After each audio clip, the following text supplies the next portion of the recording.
I think the most I think gratifying thing for me playing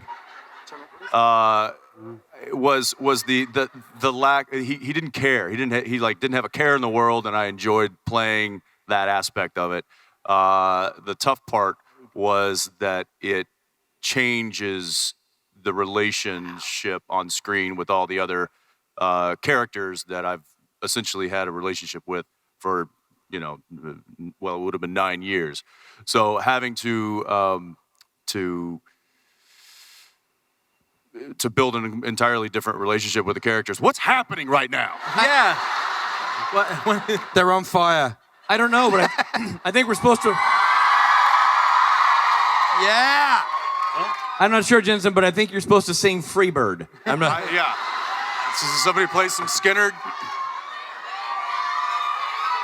Can we get a little Foghat up in here? What is it?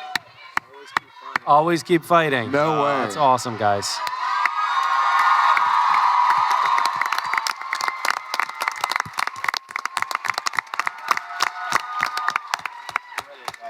That's awesome. So guys. cool. Next question, young lady. My name is Abiola. Nice to meet you guys. So my question's for Jeremy and Andrew, but I would like the rest of the cast to also give your reactions to it. First you give, then you take away. So my question is, considering that women have too often been used to further the plot of male characters, why was the decision made to kill Charlie and dump her in a bathtub?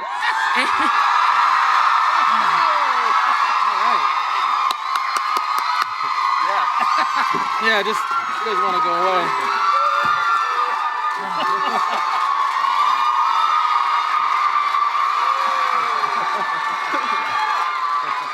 Hi, I'm Harmony.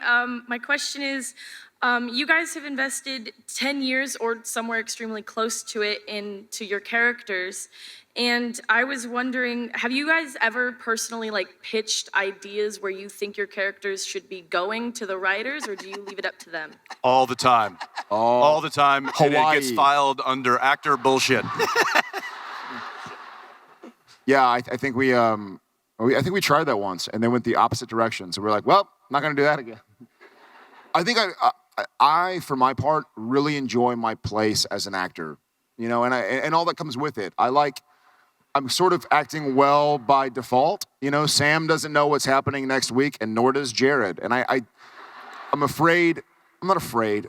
I enjoy my place as an actor. I like to be prepared for what Sam needs to do and be a part of, but I'm not the kind of person or actor that wants to inject some sort of control or direction. Once I get my script, I have my opinions, obviously, and if there's a line, I want to say will not instead of won't or whatever. We know our characters well enough that there's a great deal of mutual trust, but I certainly wouldn't try to guide my character's directions. If I did, we'd have been canceled a long time ago. So I wanted leather and a motorcycle. Just kidding. For the Cybermen. Who is it? Cybermen. Oh, Cyberman. When I was a kid, them coming up through the drains at St. Paul's and coming out into it was the scariest thing I've ever seen in my entire life. Never left me. Emotionless, faceless. Terminator. Yeah, better.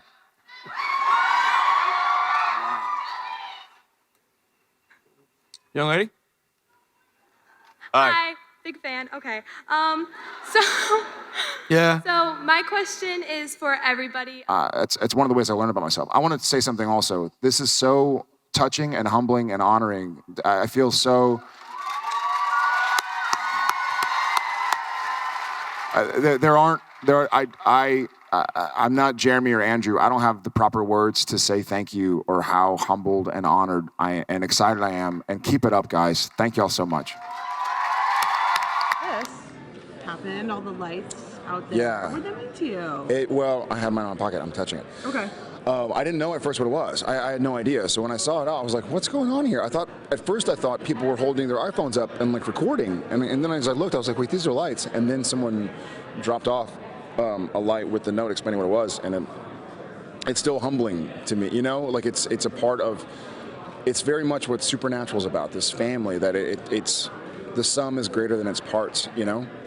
So it's humbling to be part of something that's grown and that is affecting people. And for me, the Always Keep Fighting campaign was not lip service. It's real. It's something I go through. So it wasn't like I was doing something for a fake. So for me, I hope the fans feel the support from me that I feel from them. I mean, I still haven't yet grasped it, but I'll keep my little light forever, and I'll use it when I need to. There are no words. Like I meant on stage, there are no words. I don't have the words really. I just have this feeling. Yeah. You know, like I dreamt of doing this job as a kid, and then I get this job, and we're on the bubble for a while, and then we fight through, and I'm working with one of my best friends. I meet my wife on the show, and I'm able to kind of deal with some issues that I've dealt with my whole life, and now it's making a difference, and I'm just one of the spokes in the wheel, you know? So it's nice to see other people and to know that it's going on. So I'm just really humble. I know. I'm trying not to cry. I know. All right, finally, give us the tease then about what we're going to get. The darkness is coming, not the Darkness band. is, yes, yeah. But maybe they are too. That would be a lot of fun.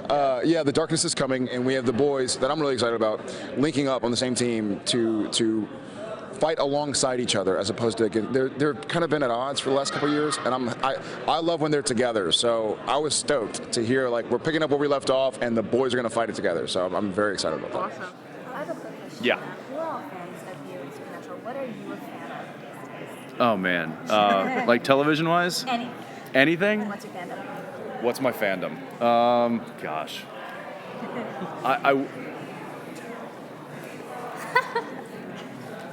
I watch Game of Thrones.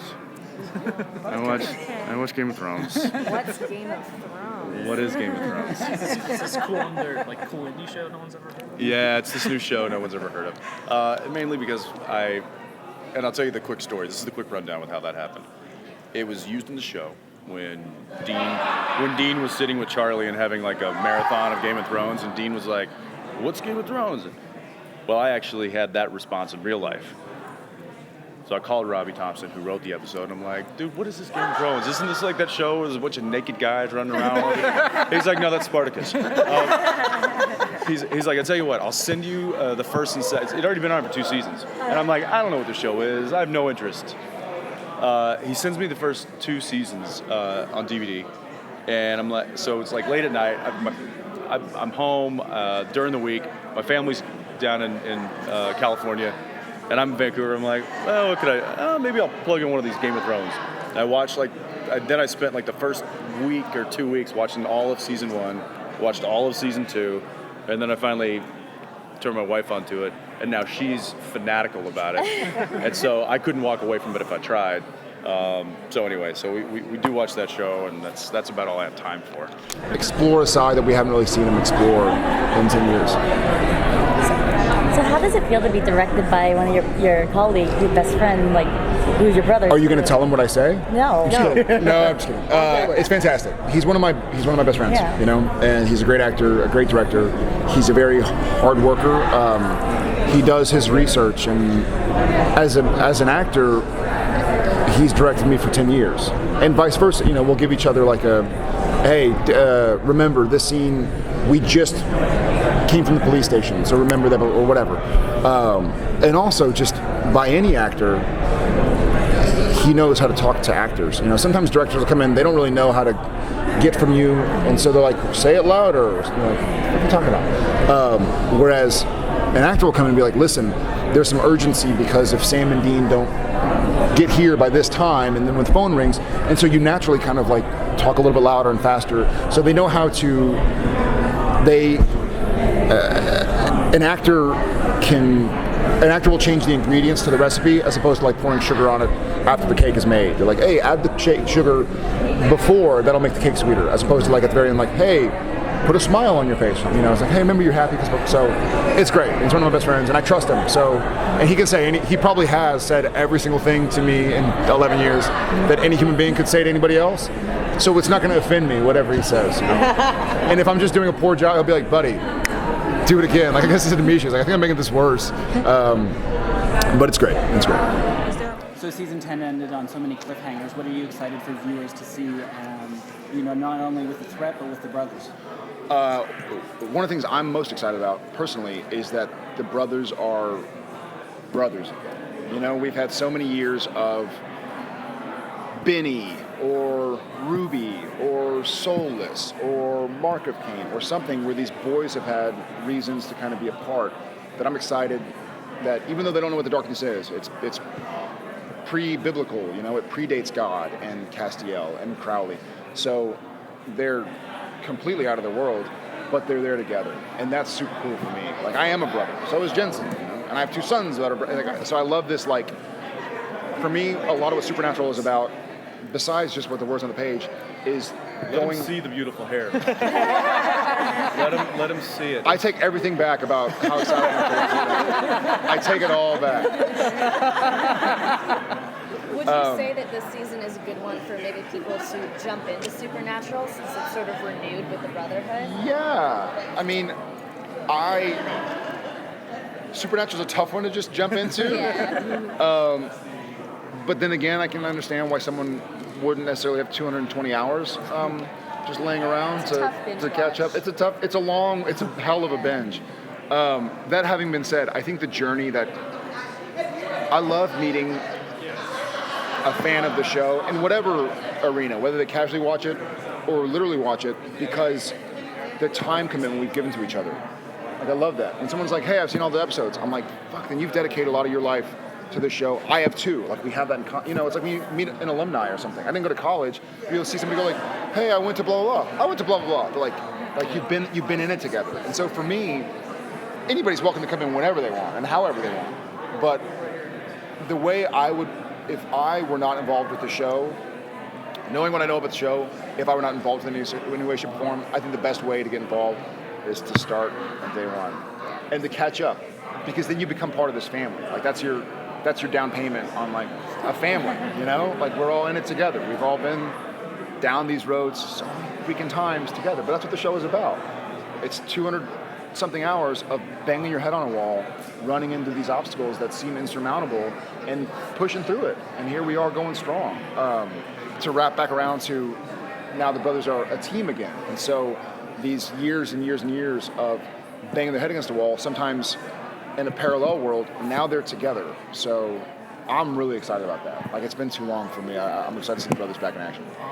Thank you. You mentioned about the brothers being kind of back. Sure. Thank you. Thank you for doing it. Yeah. About them being together, then Jeremy kind of teased in episode 4 there's going to be a whole episode of them just kind of in the Impala together. Yeah. Is that something you're really... It's so cool. I think it's so, I don't want to say unique to Supernatural, but fairly unique to Supernatural, and that we can do these crazy episodes where, you know, we're in a different television show, where it's a sitcom or CSI or a Japanese game show or whatever. I've played Jared Padalecki on Supernatural. You know what I mean? Awesome. It's just so bizarre. Yeah. There was one scene where it was, what was it? It was Jensen and Jared playing Sam and Dean, playing Jensen and Jared playing Sam and Dean. Like, that's literally it. So we're able to do these kind of cool, funny shows and give it a shot. And I think the writers I know that the writers and we as actors feel like if it's not a home run, the fans will still appreciate it and stick with us. And that's because of the support that y'all give us. You know, a lot of people have great ideas, but they don't know if they're going to be like, oh, we're going to piss off the fans or we're going to lose viewers or whatever. We just, fuck it, give it a shot. You know, we've all been in it together. We've all put that down payment on the family. And so, you know, I'm super excited about it. And it's going to be a show unlike any other in Supernatural's history. As soon as I read it, I was like, that's awesome! That's awesome! And this fun stuff where, like, it's in the car, but you can hear what's going on, but you can't see it, and then someone's in, it's gonna be so cool. It feels like, it kind of gives me the cool little warm and cozies, warm and fuzzies. That's awesome. Yeah. I'm sorry, I have to call him. Your Brazilian fan said hi. Oh. Yeah. New life as a hairdresser. I love it. Yeah. Yeah, if you only knew. You only knew how many times I had to go. Like, wait, stop. Wait, hair. Okay, keep going. That's the director side of you right there. Yeah, no kidding. We've only got 12 hours to do this, and if we stop every time and have a full hair redo, we're going to be here until next year. Has Jared ever just wanted to shave his head? Have you ever wanted to shave Have you ever wanted to shave his head? Yes. Every time I have to stop and do that.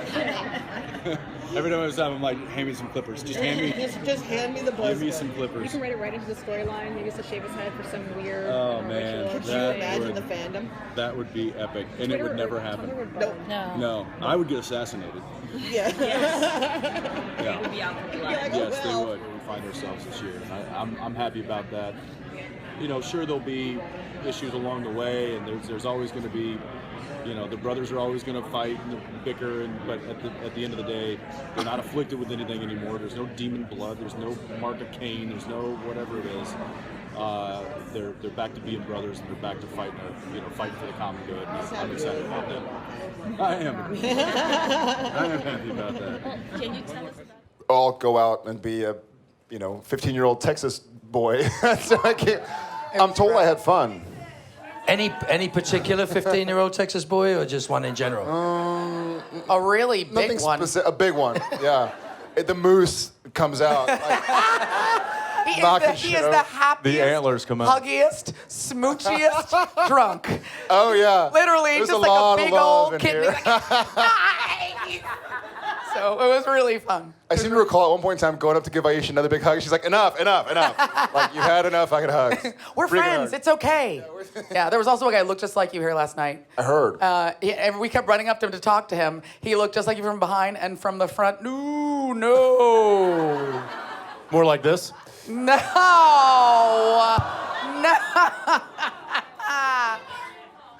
Idea. Personally, I don't want to say like directing doesn't interest me. It's certainly very interesting and cool and neat.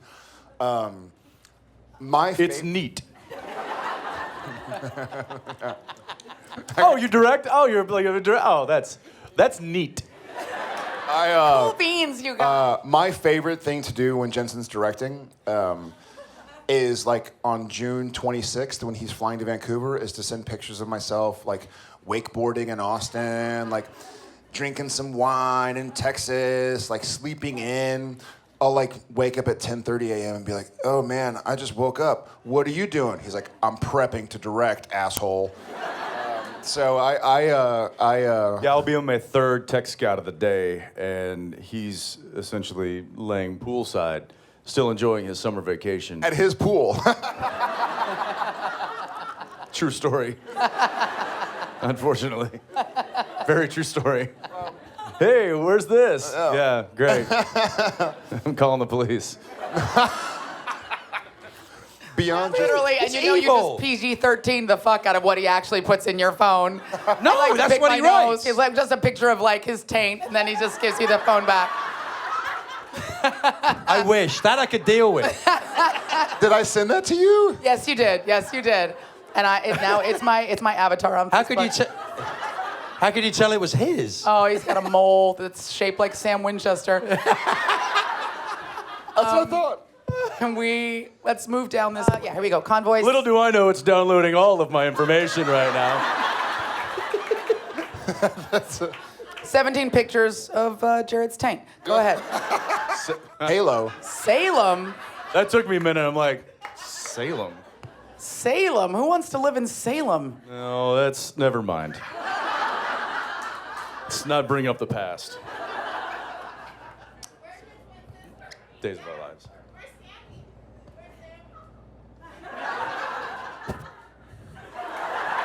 I got a new Sammy. Shorter hair. Almost. Slightly.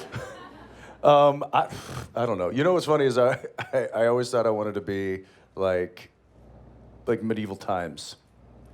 And like the restaurant? Like the bar? Big turkey leg and a bunch of guys out with swords. Just meat and a turkey leg. and then, yes, and then as I got older and I realized that disease and the smell Tooth rot. and toilet paper, everybody lack had of syphilis. dentistry. Everybody Indoor over the age of plumbing, 7 had Portable syphilis. phone chargers. Then I thought that's probably not a good idea. No. Indoor plumbing is Probably always not a good better. idea. Throw your chamber pot Is out that the code window. for something? Yeah, your chamber pot. Yeah, Chamber pot, you like poop and then you'd fling your poop out the window like a monkey. I would prefer a chamber. Hey, Never gets old. It never gets old. Never gets old. It never does, right? okay. It's about to get serious because I want to tell Jensen. Okay, never mind. We can't talk to the unicorn. We're gonna go in. Yeah, no, just got old. Stick it just gotta get it underneath. Gotta get it inside. Just like you gotta get it in. That's what she said. You gotta really get it in there. Gotta get it all the way in there. It's not gonna work if you don't get it. Be aggressive. Get it inside. Work it. You gotta work it in there. It's gonna be uncomfortable. The microphone. I haven't had enough to drink. I'll be right. I'm gonna need more apple juice. All right, go ahead. Try again. Okay, let's do this. You gotta relax. It'll go better if you too much. It was a little bit. It went for All the way in. Oh, I got it in. Come on, we don't have all day. No. I've got a class in 10 minutes. Worse. Okay, Jensen, I want to thank you. Oh wait. Can you bring us a glass of bourbon? Right here. Hi. So, Jensen, I want to thank you for being awesome, and then Jared, I want to thank you for being. All you three are awesome people, but I really want to thank you guys for your charity work. It means a lot, and especially what you guys recently had. I was wondering because you guys have such a big influence on cult with the cult following and this big following. Would you guys ever consider doing like a documentary or something with special? About unicorns.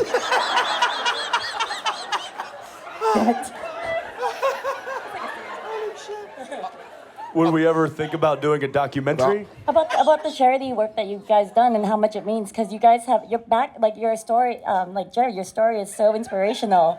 I never expected that voice to come out of that voice. No, like you're. I'm sorry, first the hamster and now this. Oh God. Unicorn. I'm done. I'm making a documentary about this. I think I understand. I think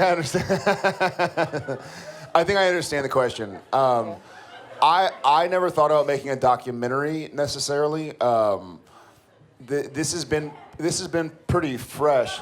Jen, same apple juice, please. This is Jen. We go back many years. Just one more, yeah. Oh, thank you. Yeah, that's Juice. It's the apple juice, the best apple juice for grown-ups. Juice. I would love someday. I think what's really cool so far is person-to-person interactions. I mean, this is stuff like this, and I think the first Always Keep Fighting campaign we did was just 5 months ago or something, 4 or 5 Our months shepherd ago. is dying. So it's been fresh. Someday, sure.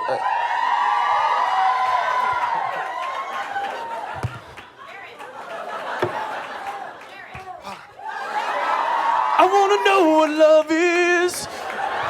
Won't you? I really wish I had a pile of ones right now. Ones? This is for you, sir. Really, you deserved this last night. Whoa, ixnay on the play. Everybody, Levi got a lap dance. Thank you. Did he really? No. I'm jealous now. You missed it, though. You should have I come did out. miss it. You missed it. I know. It was a spectacle. It was so much fun. I was dealing with actual apple juice last night, so that's. Aw, the kids are with you. Yeah. You had enough fun for both of you. It's on? Okay, good. In my head. The pull-up scene from season 9. Crunches.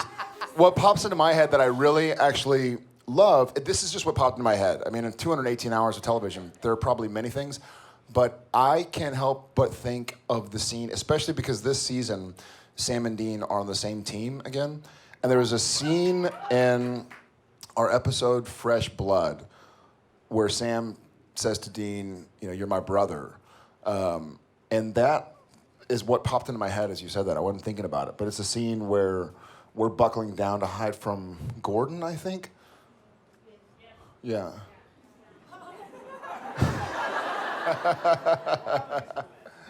Obviously memorable.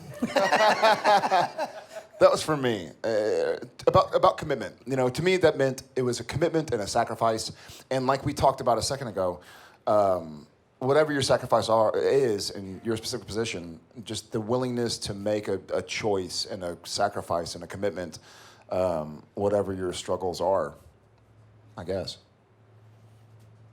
Yeah, the sacrifice the brothers make throughout the years has been pretty selfless, and I think you look back to I guess the beginning of actually season 9 when Dean was essentially thought that he was doing the right thing with Gadriel, and obviously that didn't turn out so well for everybody involved.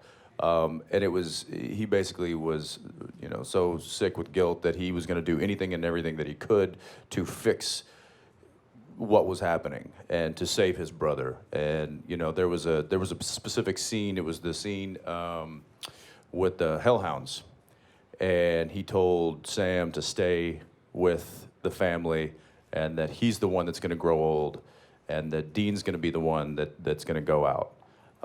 And so that kind of constant sacrifice, that constant, putting others before you, I think has been a mission statement for these guys for a long time. I remember season 1, Dead in the Water. It was Kim Manner's first episode he ever directed, and I think that gave me a very clear understanding as who this character was. That particular episode, because it wasn't about us. It was about helping people. And the kid drowning in the lake, and we couldn't have gotten there fast enough. And I'm like, okay, now I get who these characters are. They are, they are sacrificial heroes, and they will do anything and everything that they can, including lay down their life for the greater good. And that's a really cool story to tell, and it's a really fun character. Every coin has a flip side, There's a cost to it all. Mm-hmm. Everything has a decision. And I'm going to fix my answer without getting too deep, but looking over here at Jensen and Mark made me remember the end of season 8, Sacrifice. That to me really solidified why I understood Sam. Because Jared, without getting too deep, have always had a complex about disappointing people, or feeling like I'm disappointing people, or I'm not enough, or I'm not good enough. And so to hear Sam, to see Sam do it in a script form was really powerful to me. And this was 176 episodes in, right? But to read something and go like, oh my God, like they're writing my fucking life story. Like that's me. Like I'm just looking at people I love going like, I hope I haven't let you down. Anyways, no, this is not, no. So I think that, yeah, da-la-la. No, I mean like I think the end of season. Have a gummy bear. I can't, there's a fantail stuck on my teeth. The oddest experience, I got a New Zealand one. yeah, I know. I've had some pretty unique ones. Too late. Spells. I've had spells sent to me. Not joking.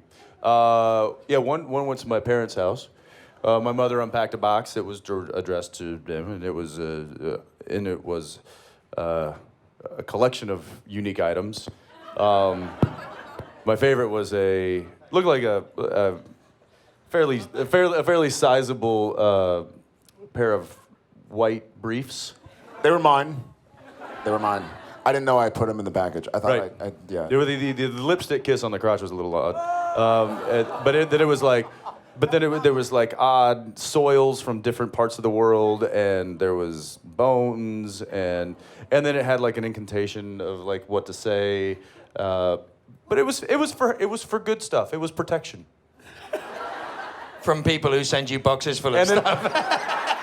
But then it was also So this never happens again. Use the spell. yes, but then a picture of the bus ticket to California to come and visit me.